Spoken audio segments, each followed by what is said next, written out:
हरे राम राम राम हरे हरे, हरे कृष्ण कृष्ण कृष्ण हरे हरे। हरे राम राम राम हरे हरे, हरे कृष्ण कृष्ण कृष्ण हरे हरे।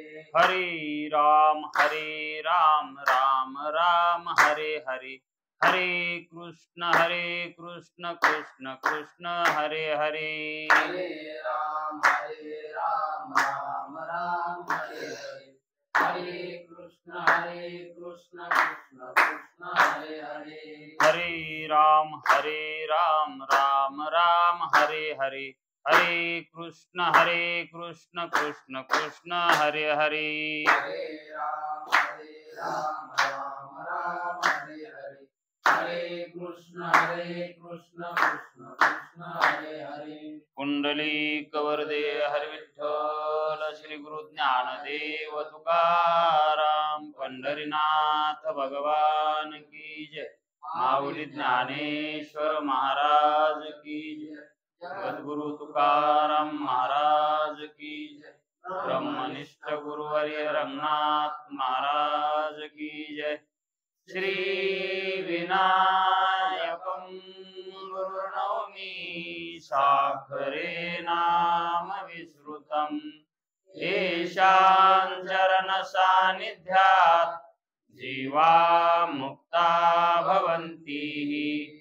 साखरे वंश विख्यातं ज्ञानदान परायणं, विनायकं गुरुर्वन्दे भवबन्धविमुक्तये। श्रीरङ्गनाथं गुरुराजवर्यं मुमुक्षूणां ज्ञानदानेकदक्षं,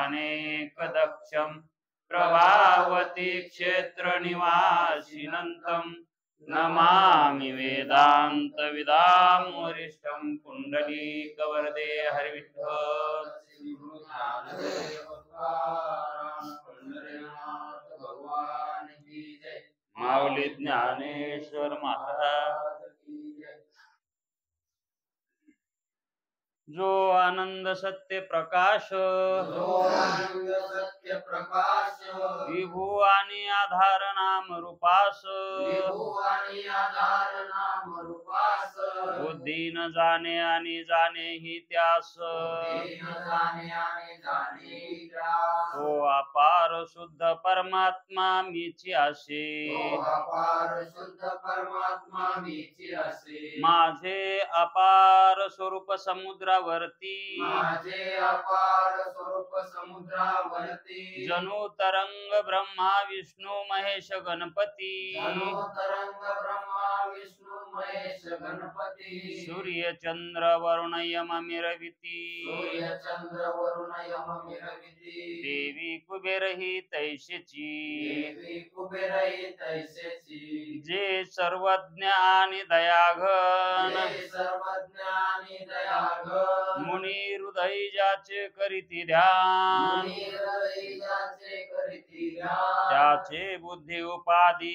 करुण, त्याचे बुद्धी उपाधी करुण, नित्या भान मजची माझी होतसे, नित्याभान मजची माझी होतसे, ज्याच्या अज्ञाने भाषे जगत, ज्याच्या ज्ञाने भाषे जगत, जसा दोरीवरी सर्प दिसत, जसा दोरीवरी सर्प दिसत, परी दोही ठाई ना सर्प जगत, परी दोही ठाई ना सर्प जगत, ते स्वतंत्र आणि स्वयं ब्रह्म मीची असे, ते स्वतंत्र आणि स्वयं ब्रह्म मीची असे, पुण्य पुरुषी सदैव निष्काम, पुण्य पुरुषी सदैव निष्काम, बोध प्राप्ती कारणे भजावाराम, बोध प्राप्ती कारणे भजावारा, तो मीची आहे आत्माप्त काम, तो मीची आहे आत्माप्त काम, तरी नमन कोणा करावे म्या, तरी नमन कोणा पुन्हा करावे म्या जयाचे किरिया स्मरण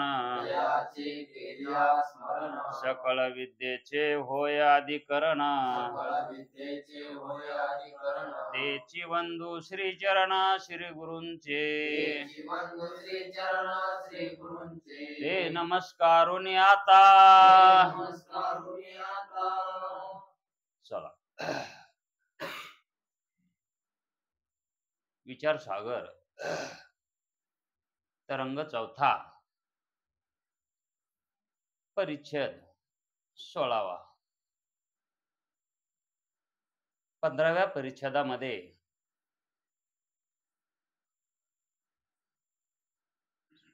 गुरूंनी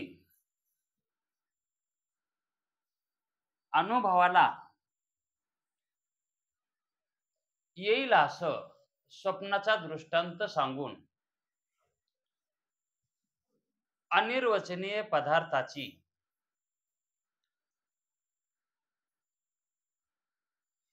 जी उत्पत्ती सांगितली तीच अनिर्वचनीयता मांडण्यासाठी योग्य व्यवस्था लागण्यासाठी अनिर्वचनीयता हीच ख्याती योग्य आहे असं शिष्याला समजावून सांगितलं. कशी सांगितली ती की स्वप्न पदार्थ हे अंतःकरणाच्या आत उत्पन्न होतात.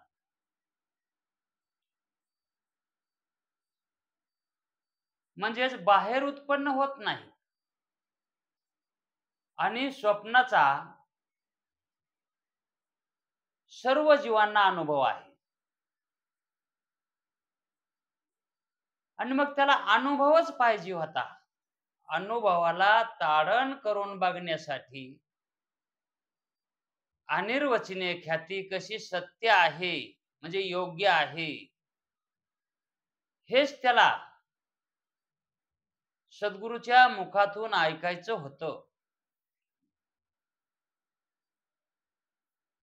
की अनिर्वचनीय ख्याती ही जी तुम्ही सांगता हीच खरी कशाहून मानायची, याला प्रामाण्य काय, अनुभव काय, तो मला सांगा. गुरुजी म्हणले तुला स्वप्नाचा अनुभव आहे आणि त्या अनुभवाच्या योगाने तू अनिर्वचनीय ख्याती मानायला काही हरकत नाही. कशी? कारण पदार्थाची उत्पत्ती स्वप्नातल्या ही आतच होते आणि सर्पादिक जे आहेत रज्जूवरील सर्प किंवा सुक्तीवरील रजत हे शरीराच्या बाहेर आहेत, अंतःकरणाच्या बाहेर आहेत. प्रतीतीला येणारे हे बाहेर आहे. पण जे बाहेर उत्पन्न होतात त्यालाही कारण अविद्याच आहे. आणि स्वप्न पदार्थ जे आंतरी निर्माण होतात, उत्पन्न होतात त्यालाही अविद्याच कारण आहे.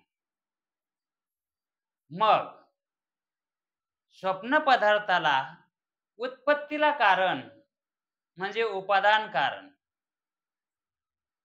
हे अविद्याच आहे. आणि ती अविद्या कोठे आहे? अंतःकरणोपहित साक्षी चैतन्याच्या आश्रित आहे. तिथंच का आहे? कारण तिला दुसरीकडे कुठं वास्तव्य राहायला ठिकाण दुसरीकडे कुठं नाही. जिथं विशेष चैतन्याची निर्मिती आहे आणि त्या विशेष चैतन्याच्या आश्रित ती राहते.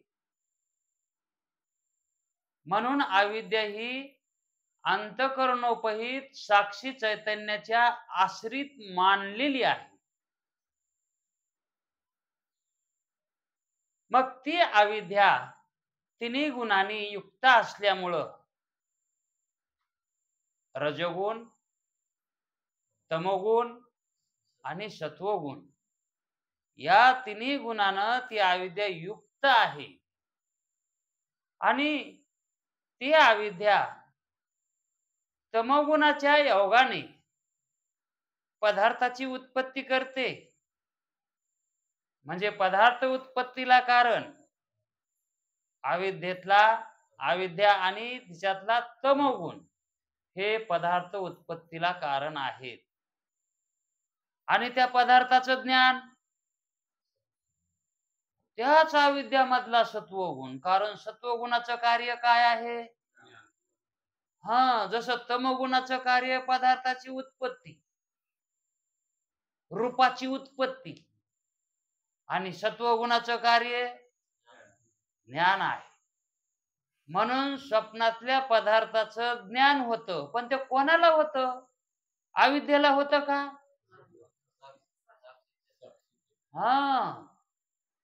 त्या साक्षीला ज्ञान होतं. तोच प्रकाशन करतो त्या पदार्थांचं, की मला अमुक अमुक असं स्वप्न पडलं होतं. तो साक्षीच त्या ठिकाणी दुसऱ्याला सांगता वेळेस सांगतो जागेपणी आल्यावर. किंवा स्वप्नातही जर दुसऱ्याला कोणाला बोलायचं असलं तरी कोण बोलतो? आहे का नाही? मग तिथं अंतःकरण असतं का? अंतःकरणा वाचून क्रिया घडतात. मग अंतःकरण असलं तरच क्रिया घडतात का?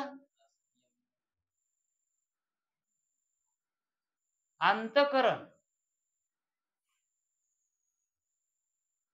नसलं तरीही पदार्थाची उत्पत्ती होते आणि पदार्थाचं ज्ञानही होतंय. हे कशामुळे होतंय? तर जे तत्व लागतात पदार्थाच्या उत्पत्तीला आणि पदार्थाच्या ज्ञानाला, आणि त्या पदार्थाच्या उत्पत्तीला आणि त्या पदार्थाच्या ज्ञानाला जाणणारा एक चेतन असावा लागतो. ह्या तीन गोष्टी झाल्या की क्रिया होतीच. ही त्रिपुटी, जिथं जिथं त्रिपुटी निर्माण होईल तिथं क्रिया होतेच. तशी अंतःकरणामध्ये मला ही क्रिया अंतःकरणात होत नाही. कारण साक्षी चैतन्य जे आहे का, ते अंतःकरण विशिष्ट आहे. आणि अंतःकरणामध्ये जे आहे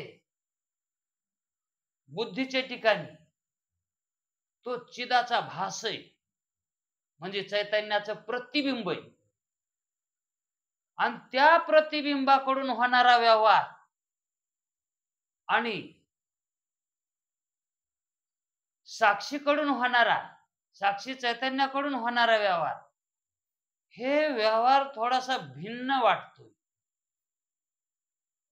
थोडासाच म्हणा, जेव्हा तिथपर्यंत आपल्याला जायचं तोपर्यंत.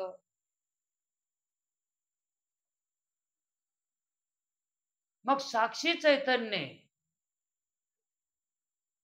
जो व्यवहार दशेत येतो, तो केवळ उपादानावरच ह्या सर्व क्रिया करतो.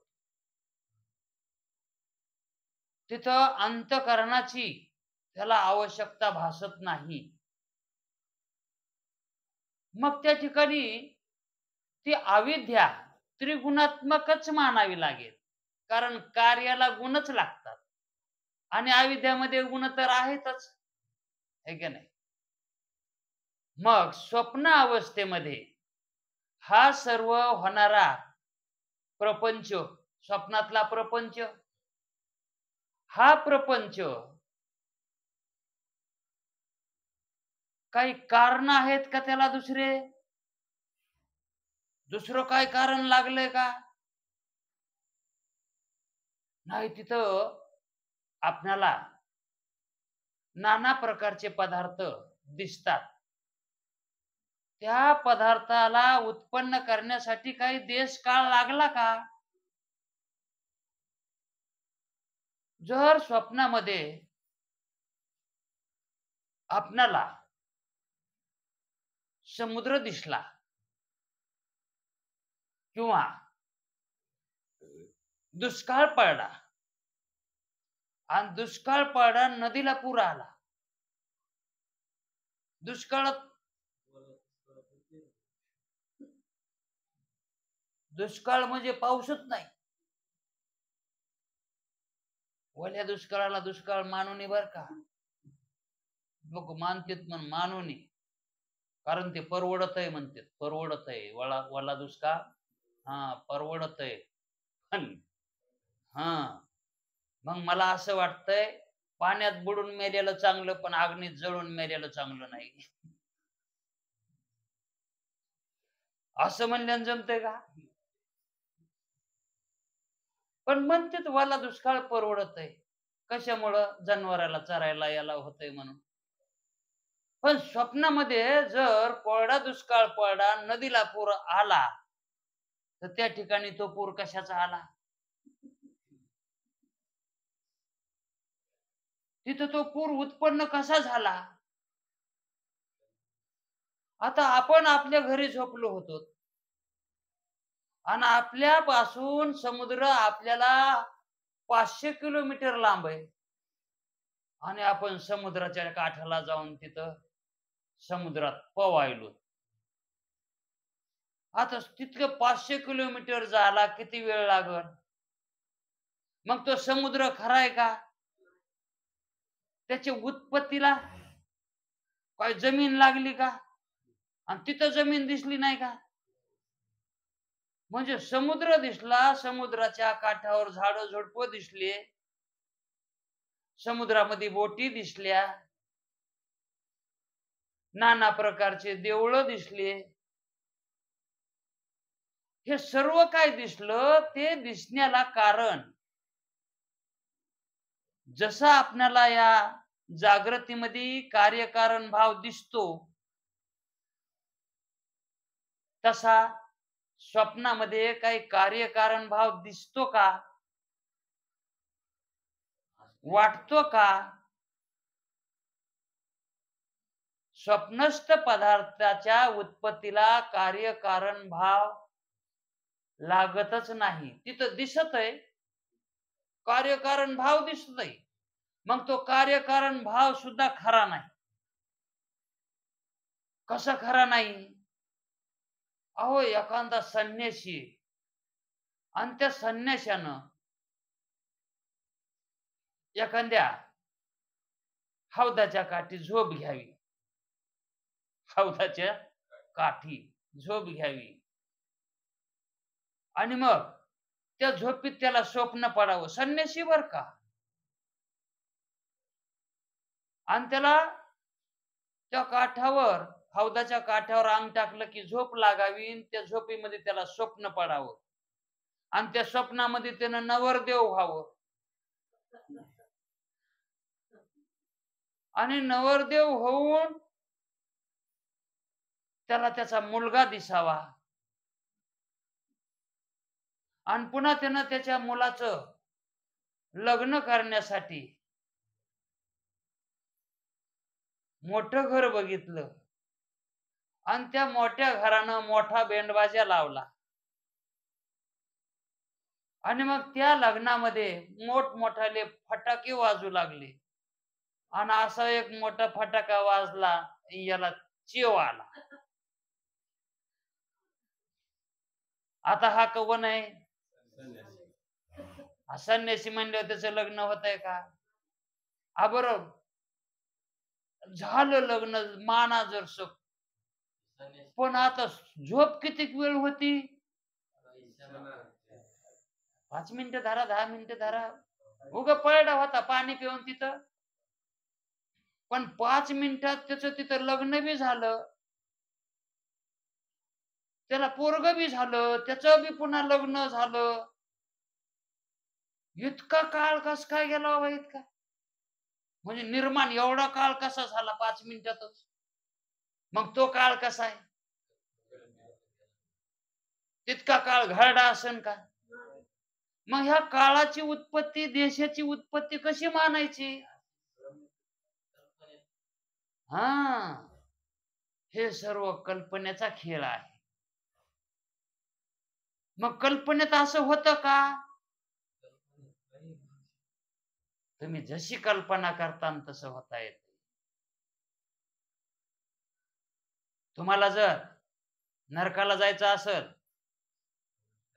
नरकाला जाता येते. आणि मुक्त होऊन मोक्षाला प्राप्त व्हायचं असेल तरी होता येते. कारण हे सर्व कल्पनेचा खेळ आहे. इथलचे हे देश, काळ, पंचमहाभूत, माया, अविद्या हे सर्व कशात आहेत? कल्पनेत आहेत, कल्पनेत. मग आपण जन्मलो हे कशात आहेत? कल्पनेमध्येच आपण जन्मलो. आपल्याला जन्माला आलोत म्हणून कल्पना झाली असं नाही. हा, कारण कल्पना आहे आणि कार्य देह आहे. देहाचं कारण काय आहे? हा, मग ही कल्पना सोडून बघा तुम्ही देहवान आहेत का? ज्ञानेश्वर महाराजांनी 10व्या अध्यायामध्ये, मला वाटतं 25वी ओवी आहे, आमुचा प्रकृती पैलकडील भाव. आमचा भाव कसा आहे? प्रकृतीच्या पैलकडील भाव आहे आमचा. आम्ही प्रकृतीच्या पलीकडे पाहतो, म्हणजे कल्पनेत आम्ही राहत नाही. कामून तर कल्पनेविन लागशी पाहू. आम्ही जे पाहतो, आम्ही जे बोलतो, आम्ही जे वागतो हे कल्पनेत नाही. कल्पनेचा बाध केलेला असतो त्यांनी. मज माझी भूते हेही वावो. भूते, हा, हे पंचमहाभूत सुद्धा वास्तविक सत्य नाहीत. हे सुद्धा कशात येत? कशावरून? स्वप्नात का दिसला नव्हता का वारा? स्वप्नात का अंगड जळालं नाही का?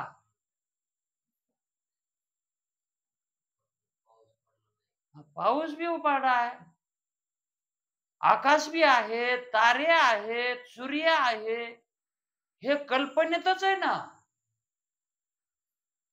मग आपण जशी कल्पना करू, आणि कल्पनेला कारण काय? ही कल्पना का म्हणून होती? कार्य जे आता कल्पना हे कार्यच आहे. आणि हे कार्य गुणामुळे उत्पन्न होते. कोणते गुण? रजोगुण, तमोगुण आणि सत्वगुण. हे कार्यानुमेय कार्य आहेत. हे याच्यापासून कार्याची उत्पत्ती होते. मग कोणतं कार्य होईल? तुम्ही जे म्हणाल ते कार्य. कारण कार्याला कारणच ते. गुन्हा वाचून कार्य होतच नाही. गुण कारण आहे कार्याला. मग कोणते गुण? हे 3 गुण, त्रिगुण, रजतम सत्व. आणि ह्या गुणामध्ये आपली वृत्ती आली की मग हे काही बी दिसत आहे, नसलेलं दिसत आहे. आणि मग जे दिसायली त्याची अवस्था काय लावा येत नाही. एकदा रानबुल झालं की ते काही नीट होत नाही लवकर. कवर? पहिल्या जाग्यावर येऊस तर. रानबुल एकदा झालं, आता हे जगतामध्ये एवढे जीव हे आहेत, हे सगळे रानबुल झालेले आहेत का कसे? सगळ्याला रानबुल झाले. आड राणी भरले जग. हे जग कुठे? आळरानात पुन्हा चुकलंय तर याची कोण करील किंवा आता त्याची क्यू कोण करील आता चुकलेत म्हणलं यायला त्याच्या जाग्यावर कोण नेऊन घालील आता ज्याला त्याची जागा माहित आहे हे कुठले तेच नेऊन घालते ना आता यायला बी माहित नाही की आपली जागा कोणाला माहित आहे मग तेच येऊन म्हणतात किंवा तुमची जागा तुमचं घर आम्हाला माहित आहे चला तुमच्या घरी नेऊन घालतो उरपाट त्यालाच म्हणतोय तू कुठला आला सर्व दीडशे आणा मव घर मला माहित नाही तुला काय माहित आता हे त्याच्या ठिकाणी त्या त्रिगुणानं अज्ञान बनलेले आणि ते अज्ञानामध्ये अविद्येमध्ये गुंतून गेले म्हणून त्याला कीव करणार सुद्धा कळत नाही मग बोध कोणाला करावा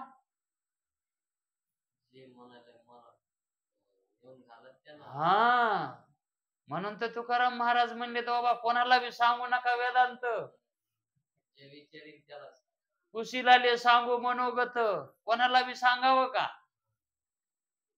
ज्याला खरंच उद्धाराची तळमळ लागली का मुक्त व्हावं असं वाटायले का आपण आपल्या घरी ज्याला जावं वाटायले का त्याला सांगावं आणि कोणाला बी सांगितल्यावर ते काय फलीभूत होतं का मग ते वेदांत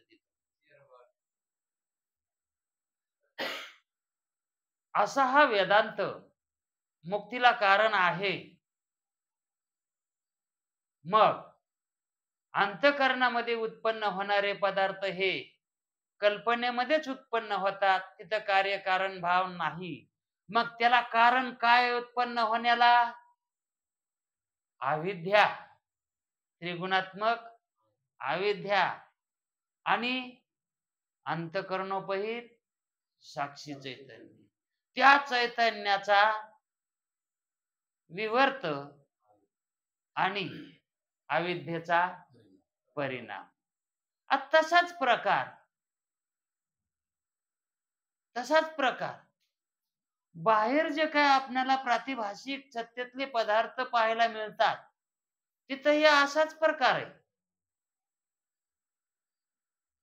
रज्जुपहित जे साक्षी चैतन्य आहे रज्जुपहित जे चैतन्य आहे कारण रज्जूला अधिष्ठान चैतन्य असतं बर का कारण तुमच्या मनानं रज्जू काही चैतन्य रूप आहे असं मानू नका रज्जू सुद्धा अध्यस्त आहे आणि रज्जू अध्यस्त म्हटली की तिला अधिष्ठान मानावंच लागतंय आणि मग अधिष्ठान काय मानायचं तर तिच्या ठिकाणी असणार चैतन्य मानावं लागतं आणि मग त्या रज्जूचं ज्या वेळेस अज्ञान होतं चैतन्याचं ज्या वेळेस अज्ञान होतं तर त्या चैतन्याचे आश्रित अज्ञान मानावंच अविद्या मानावीच लागते आणि तीच अविद्या त्रिगुणात्मकच मानावी लागते आणि त्याच अविद्येने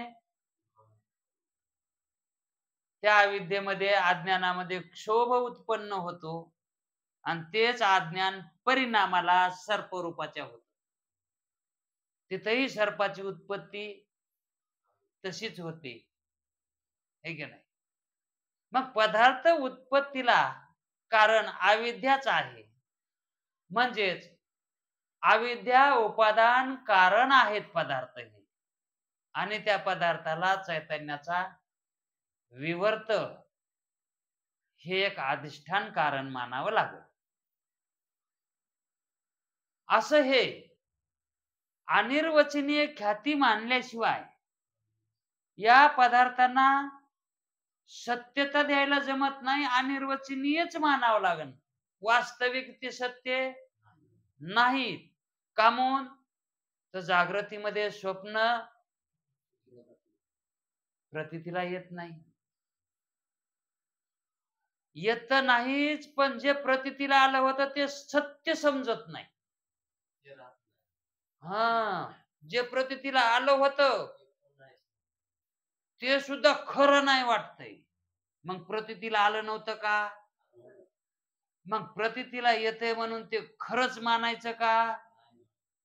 आणि मग जे प्रतीतीला येतंय आणि विचारापुढे टिकत नाही त्याला काय म्हणावं?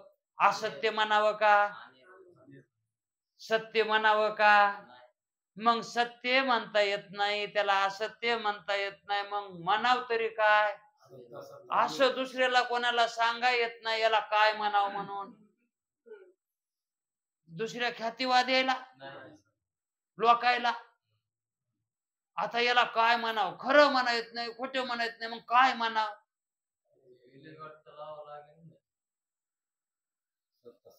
काहीतरी सांगावंच लागल ना. मग आता इथं अनिर्वचनीय ख्याती मानल्याशिवाय आहे का काय दुसरा उपाय? म्हणून बाबा अनिर्वचनीय ख्याती मान असं त्या ठिकाणी त्याला समजून सांगितला स्वप्नाचा अनुभव की तिथं ते पदार्थ उत्पन्न व्हायला काही कारण नसताना अविद्यापासून हे सर्व निर्माण झालं. म्हणून पदार्थ उत्पत्तीला कारण, उपादान कारण अविद्या आहे आणि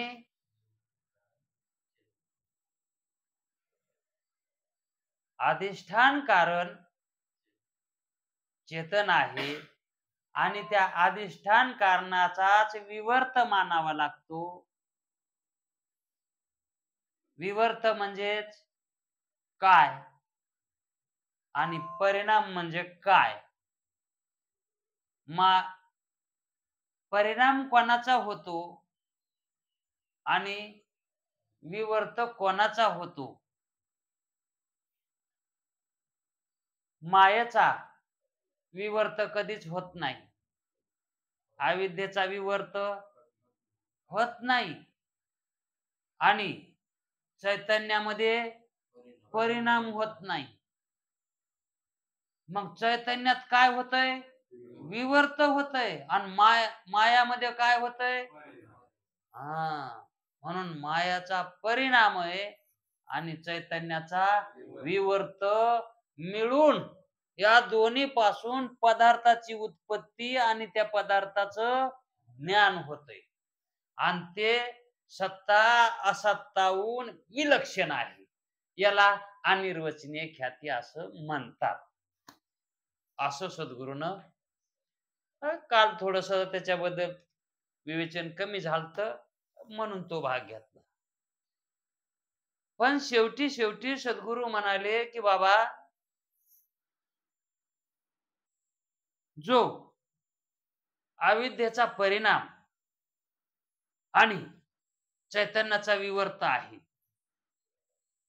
त्याला भ्रमरूप पदार्थ म्हणतात. ते पदार्थ कसा आहे? आणि त्यालाच प्रातिभाषिक सत्ता.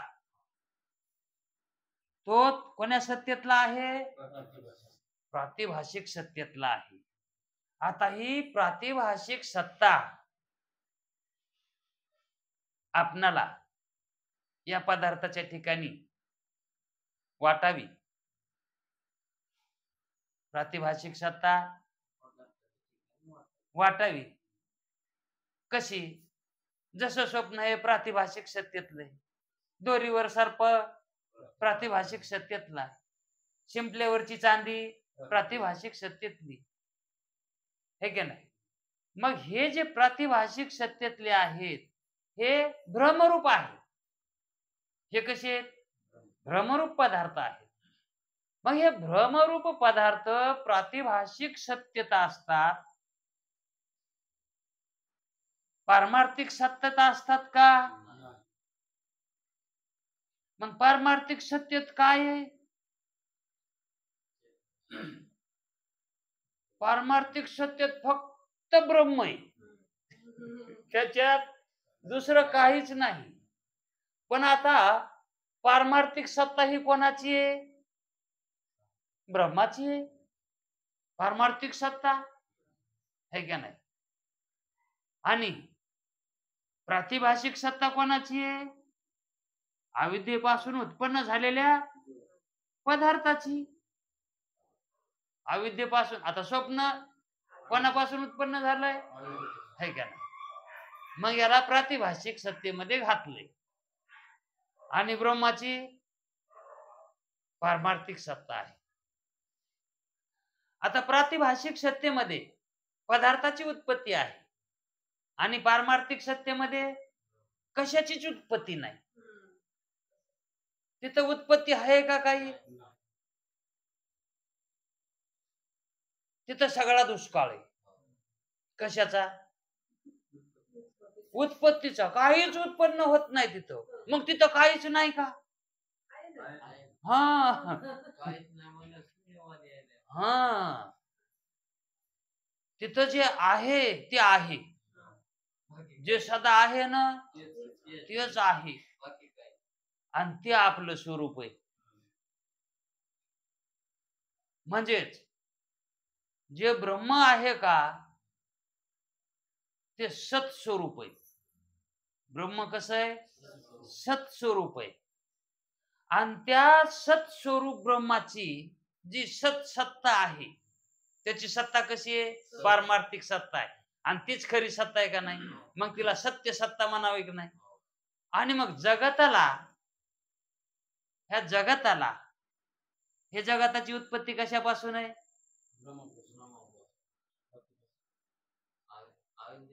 अविद्येपासून. अविद्येचा परिणाम आहे चैतन्याचा. हे ठरलं ना आपलं. आता बाकीचा पसारा सगळा मोडून टाकायचा.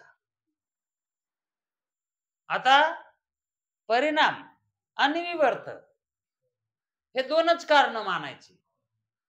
परिणाम मायाचा मानायचा किंवा अविद्येचा मानायचा आणि विवर्त चैतन्याचा मानायचा. हेच दोन आहेत. यालाच देव आणि देवी. यालाच देव म्हणायचं चैतन्याला. हा त्या अविद्येला प्रकृती मानलं तरी जमतंय आणि त्या चैतन्याला पुरुष मानलं तरी जमतंय. तसं स्त्रीला माया मानलं तरी जमतंय आणि पुरुषाला ब्रह्म मानलं तरी जमतंय. दृष्टांतासाठी पुढं पुढं सोपं जातंय. पुन्हा तसं ब्रह्माची ही पारमार्थिक सत्ता आहे आणि जगताची प्रातिभाषिक सत्ता आहे. आता हे ठरलं का नाही? मग जगताची प्रातिभाषिक सत्ता त्याची ही खरी आहे समजा, तर मग आपण जगताला कोणती सत्ता द्यायलो? प्रातिभाषिक सत्ता द्यायलोत का? ब्रह्माची जी पारमार्थिक सत्ता आहे का ती आपण जगताला द्यायलो.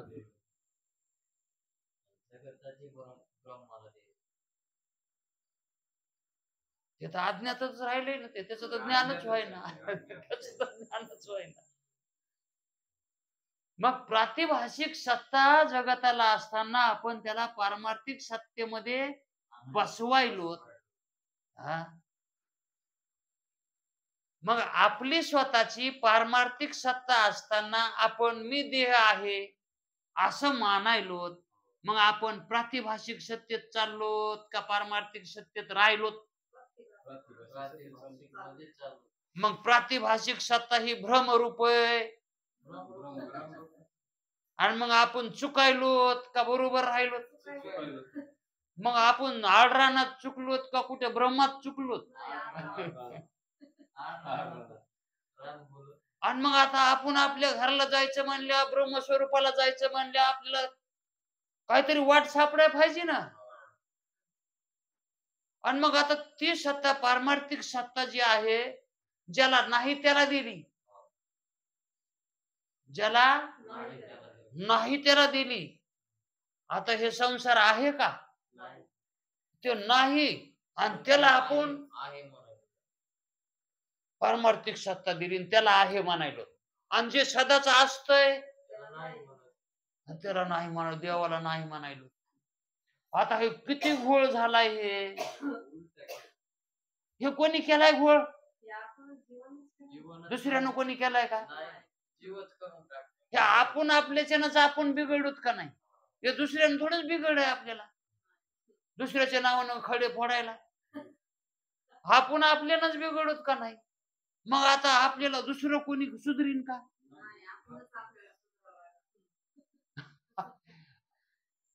आता जरी गुरुनं किती प्रयत्न केला सोडविण्याचा, पण सुटायचं त्याच्या मनावर आहे ना. हं? मग प्रातिभाषिक सत्ता ही जगताची असताना आपल्याला याच्यातून मुक्त व्हायचंय. आपण कुठे आलोत आता? प्रातिभाषिक सत्तेमध्ये आलोत, हे का नाही? म्हणजे आपण चुकलोत. मग चुकलोत हे कळालंय, काय कळलं ते बी कळालं नाही आपण चुकलो. आधी कळावं लागतंय आपण चुकलोत, मग गवसण्याचा प्रयत्न करते माणूस. हं, आधी दोष कळावं लागतंय. आपल्याला दोष झालाय गडे, मग दोष काढा येतंय. दोषच झालेला माहित नाही, कसा काढाव दोष? तसं आपण चुकलोत हे आपल्याला कळाव. पै आपण पे हरपावे पाहता संता ते घेवसावे, म्हणून वानावे ऐकावे त्याची सदा. असद भ्रमामध्ये आपण गेलोत का? मग सद्भ्रमामध्ये यावं लागतंय, संवादी भ्रमामध्ये. आठवतंय का? संवादी भ्रम आणि विसंवादी भ्रम. आपल्याला भ्रम कोणता झालाय? म्हणजे विसंवादी, है का नाही? मग विसंवादी भ्रम काढण्यासाठी संवादी भ्रम स्वीकारावा लागतो. आणि ते संवादी भ्रम काय करतो? आपल्याला मुक्त करून देतो, हे का नाही? मग परमार्थ करणं हा कोणता भ्रम आहे? हे का नाही?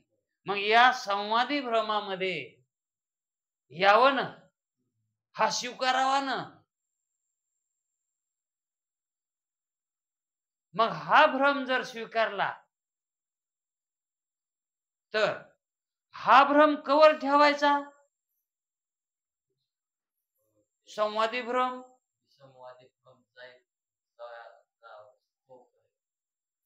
आपलं आपलं घर गवसरलं की झालं, जातच ना ते, हे का नाही? पण हे भ्रम काय करतय? विसंवादी भ्रमाला घालवितय. तुम्हाला त्यावेळेस एक दृष्टांत बी दिला होता, काळी घार आणि पांढरी घार. हे पहिलं आठवायला पाहिजे हो, सही यायला पाहिजे. हा, सोपं जातंय सही आल्यावर आणि पटतय. पण या ठिकाणी आपल्याला परिणाम आणि विवर्त यांचे लक्षण सांगायचे. कारण शिष्यानं असा प्रश्न केलाय गुरुजीला की गुरुजी, तुम्ही जे म्हणालात की या पदार्थ उत्पत्तीला अविद्येचा परिणाम मानावा लागतो आणि चैतन्याचा विवर्त मानावा लागतो, मला ते परिणाम आणि विवर्तच कळाना काय म्हणते त्या. मग परिणाम कशाला म्हणतात आणि विवर्त कशाला म्हणतात ते मला सांग. कारण त्याची भोंड जिराली. याच्या अगोदरच्या शंकेमध्ये जरा वळवळ करू लागला ना. मग आता लीनतेनं कृपा करून मला परिणाम कशाला म्हणतात आणि विवर्त कशाला म्हणतात, म्हणजे विवर्ताचं लक्षण काय आणि परिणामाचं लक्षण काय. परिणाम सांगा म्हणण्यामध्ये तर कसं सांगावं लागतो? तर त्या शब्दाचे, वस्तूचे लक्षण सांगावं लागते. कारण लक्षणावरून पदार्थाची सिद्धी लागत असते. सिद्ध करण्यासाठी लक्षणाची गरज असते. जर पाहुणे मुलगी पाहून आले तर घरचे म्हाताऱ्या कोताऱ्या बायाच्यात कशी हो पोरगी. हा, मग तिचे लक्षण सांगावं लागते. इतकं लक्षण सांगावं लागते, काळी गोरी ते तर सांगावंच लागतंय. नाक असं तसं, डोळे पांढरे केस झालेले. आता वाढीत ना कोणाची बी ते लक्षण सांगावंच लागते. पण त्याच्यात एक विशेष असं लक्षण सांगतात की आपल्या हिच्यासारखीच आहे. म्हणजे इतर कोणा तरी माणसाचं लक्षण सांगतात हिच्यासारखी म्हणून. हा, याला म्हणायचं लक्षण. माहिती, खुणा असं ते. मग अविद्येचं लक्षण काय, म्हणजेच परिणामाचं लक्षण काय, आणि त्या विवर्ताचं लक्षण काय. विवर्त कशाला म्हणायचं आणि परिणाम कशाला म्हणायचं. परिणाम आणि विवर्त या शब्दाचा मला अर्थ सांगा. त्यावेळेस श्रीगुरु म्हणाले, अशी एका वाक्यामध्ये शंका विचारणारा मला आवडत नाही. शंका एका वाक्यातच विचारली. कशी शंका आहे.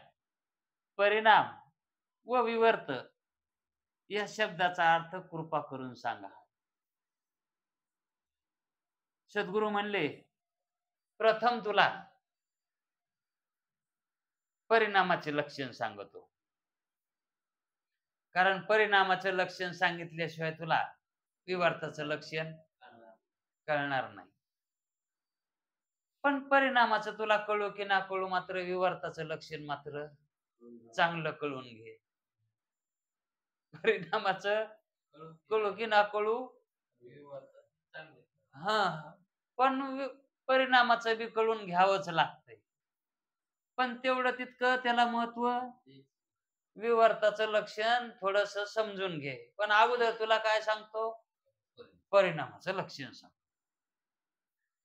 परिणामाचे लक्षण सांगतो. कार्यात ज्याचा प्रवेश असतो, कार्यात ज्याचा प्रवेश असतो व ज्याच्या वाचून कार्य राहतच नाही, त्याचं अस्तित्वच राहत नाही. कशाचं, कार्याचं. त्याला उपादान कारण म्हणावं. त्याला काय म्हणायचं, उत्पन्नाला कारण, त्याच्या उत्पत्तीला कारण. याच्या अगोदरही तुम्हाला सांगितलेलंच आहे. तसं इथं गुरुजी म्हणले तुला अगोदर सांगितलेलंच आहे. उपादानाच्या समान स्वभावान ही शास्त्रीय व्याख्या झाली आता चालू. शास्त्रीय व्याख्या कशी सांगितली पहा. उपादानाच्या समान स्वभावान आणि अन्यथा रूप, त्याला परिणाम म्हणायचं. उपादानाच्या समान स्वभावान पण अन्यथा रूप, वेगळं रूपान. रूप वेगळं, त्याच रूप वेगळं जरी झालं असलं पण स्वभाव एकच. म्हणजेच गाडगं जे होतंय, त्या गाडगं कार्यरूप आहे. गाडग्याला काय मानायचं, कार्यामध्ये आलं ना ते आता. मग त्या कार्याला उपादान कारण काय आहे का नाही. माती त्याची उपादान कारण झाली. आणि ती माती कशात आहे आता, गाडग्यात आहे का नाही. तीच माती ना. मग गाडग्यामध्ये जी माती आहे आणि ज्या मातीचं गाडगं झालंय, म्हणजे गाडग्याचं स्वरूप आणि मातीचं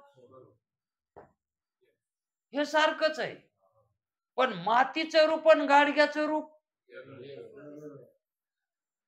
वेगवेगळं झालं हे का नाही. म्हणजे स्वभाव सारखा आहे,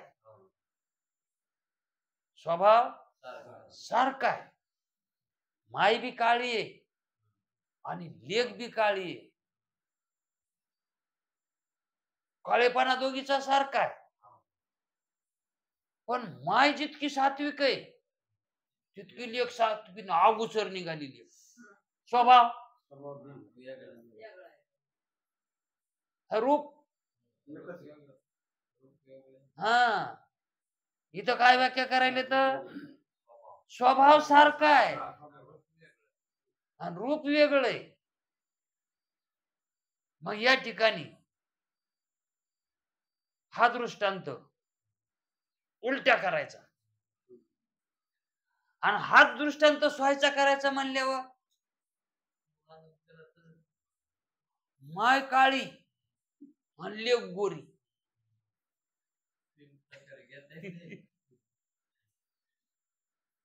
मग ती बी मुलगीच आहे आणि आई बी आहे का नाही. म्हणजे दोन्ही बी स्त्रीलिंगामध्येच येतात. स्वभाव समान स्वभाव आहे पण रूप लेक गोरी आणि माय. रूपामध्ये फरक पडला का नाही. तसं माती आणि घट. घटामध्ये मातीच आहे, घटच माती आहे. घट दिसला, गाडगत दिसलं, काय दिसाव, माती दिसाव.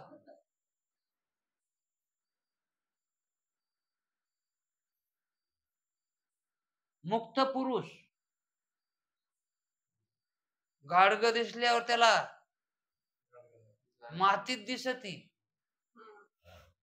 का म्हणून, त्याला कारण दृष्टी आलेली असते. कारण दृष्टी आली की कार्यदृष्टी राहत नाही. कार्यदृष्टी ही बाधक आहे आणि कारण दृष्टी साधक आहे, है का नाही. म्हणून कारण दृष्टी यायला पाहिजे. जग कार्य रूपानं वाटावं का कारण रूपानं वाटावं. जगातलं कारण कळावं आणि जग कार्य रूपानं वाटलं मग सत्य वाटत. आणि कारण रूपानं वाटलं तर मायाचा परिणाम आणि चैतन्याचा विवर्त. हे कारण दिसत आहे आणि ह्या कारणानं जगाकडे बघितल्यावर काय दोष लागन, दोष लागन का काही. म्हणजे ज्याच्यामध्ये विवर्त होतो, ज्याच्यामध्ये चैतन्याचा विवर्त व्हायला आहे, तो पदार्थ कसा आहे, वास्तविक सत्य आहे का कल्पनेतला आहे का नाही. कारण अविद्या माया हे कसे आहेत, म्हणजे वास्तविक सत्य नाहीत हे. आणि जरी अनादिकालापासून जरी असले, माया जरी अनादिकालापासून मानली तरी ती सदोदित नाही. जसं ब्रह्म सदोदित आहे तशी माया तिच्यात चढ उमाट होते. चढ उमाट एकच आहेत. हो हो म्हणायला तुम्ही.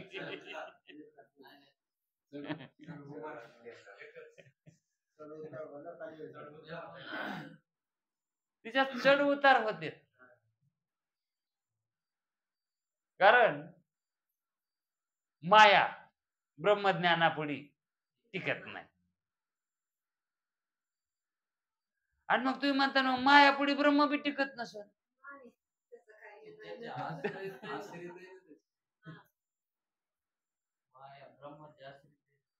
कारण ब्रह्मज्ञान झालं की अविद्या अविद्या म्हणून राहतच नाही.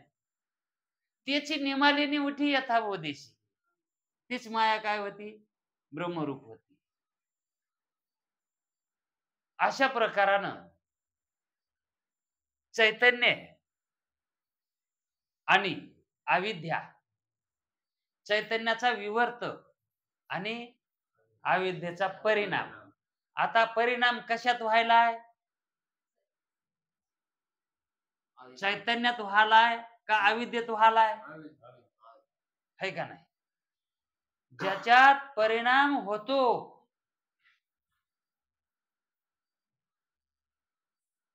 ज्याच्यात परिणाम होतो आणि ज्याचा परिणाम होतो, या दोघांच्या संबंधामध्ये जे तिसरं निर्माण होतं ते कार्यरूप असतं. दोघांच्या संबंधामध्ये जे उत्पन्न होतं, निष्पन्न होतं, ते कार्यरूपानं उत्पन्न होतं. आणि जे कार्य रूपानं जे उत्पन्न होतं का, ते वास्तविक सत्य नसतं. का म्हणून ज्याचा विवर्त ज्याच्यात व्हायलाय, ज्याच्यात विवर्त व्हायलाय, ते तत्व वास्तविक सत्य नाही. ते तत्व खरं नाही. ते कसं आहे, उग मानलेलं आहे त्या, म्हणजे त्याला मिथ्या तत्व म्हणतात, अनिर्वचनीय तत्व म्हणतात, किंवा कल्पनेत आहे. अविद्या कशात आहे? कल्पनेत आहे. म्हणजे कल्पनेतला पदार्थ आहे अविद्या. आणि त्याच्यामध्ये काय व्हायलाय? चैतन्याचा विवर्त व्हायलाय. म्हणजे चैतन्याची प्रभा. विवर्त म्हणजे काय? कडवसा त्याच्यात पडायला.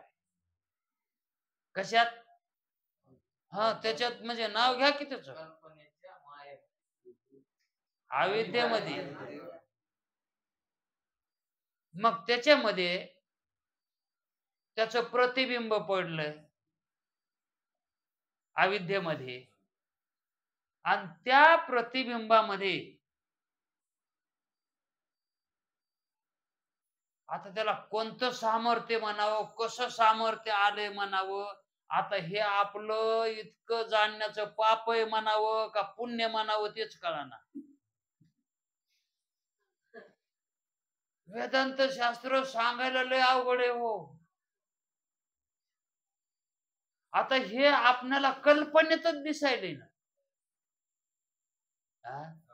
आणि हे कल्पनेतच दिसायलेलं आपल्याला कल्पनेतच सांगायचंय आणि कल्पनाच घालवायची. आता हे का सोपं आहे का?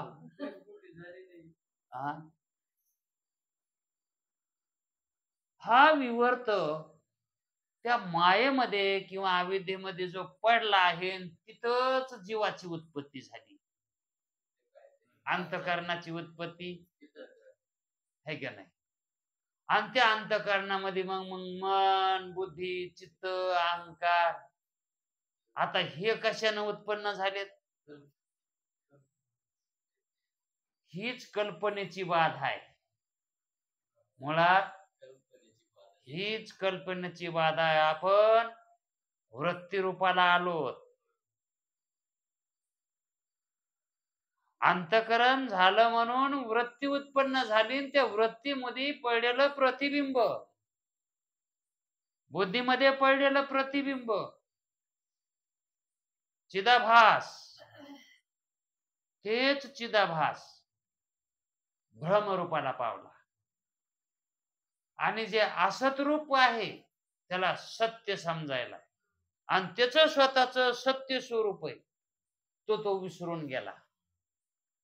म्हणजे त्याला भ्रम झालाय, त्यालाच कल्पना झाली, म्हणजे तोच अज्ञानी बनलाय. वास्तविक त्याला अज्ञान शिवीन का? चैतन्य रूप आहे का नाही ते? मग अंधारानं प्रकाश काळा होतो का? कवा तुम्हाला सूर्य काळा दिसला का? तसं चैतन्य कधी जीव होईन का? पण हे कसं मानलंय, कोणी कुठून आणलंय, काय कमून अशी ही अफवा आहे का काय, मला ते बी कळना.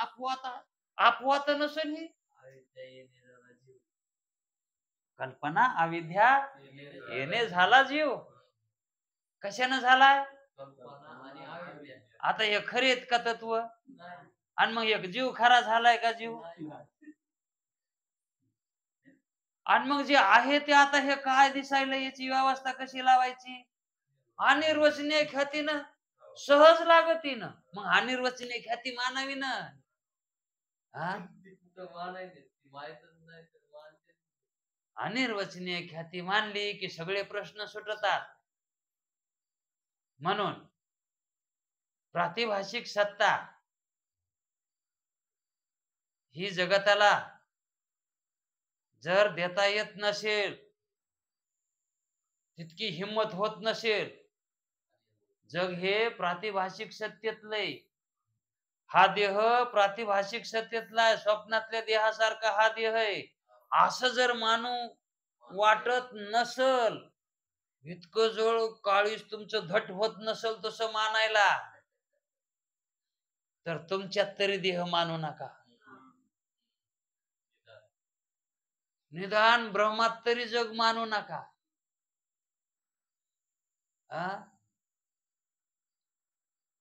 कारण प्रातिभाषिक सत्ता मानणं, प्रातिभाषिक सत्ता मानणं म्हणजेच विवर्तवाद कळणे.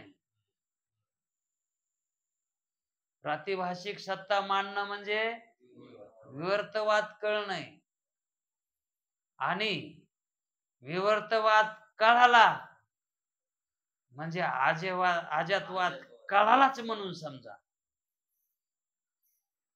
पण आजातवाद कळत नाही ना, म्हणून विवर्तवाद समजून घ्यायचं सोडून द्यावा का? विवर्तवाद कळून घ्यावा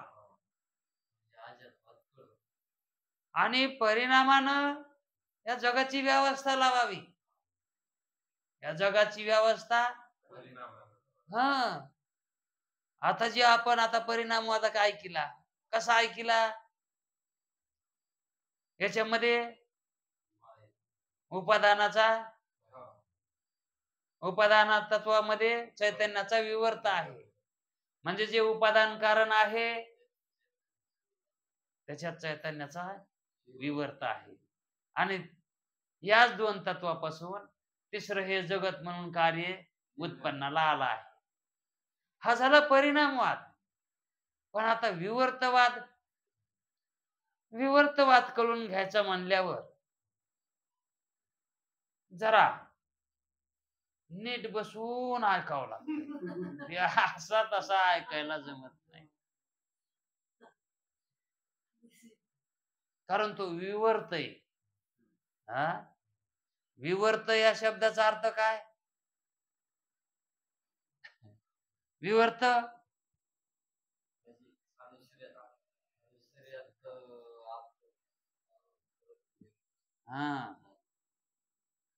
कारण हे विवर्तवाद कळणं म्हणजे आजातवादच कळणं.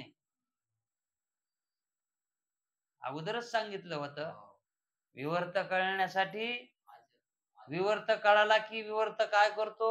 आजातातच ढकलितो. म्हणून विवर्ताचं जे लक्षण आहे ते विवर्ताचं लक्षण आपण उद्याच्या वेळात पाहू.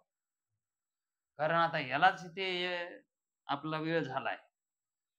फक्त आता परिणामाचं जे लक्षण आहे ते वाचून दाखवतो. उपादानाच्या समान स्वभावान आणि अन्यथा रूप त्याला परिणाम म्हणायचं. याचे स्पष्टीकरण असे की माती घटाचे उपादान कारण आहे आणि मातीमध्ये आणि घटामध्ये पृथ्वीत्व हे समानच आहे, सारखंच आहे. म्हणून स्वभाव सारखा आहे. आणि उपादान मृत्तिकेच्या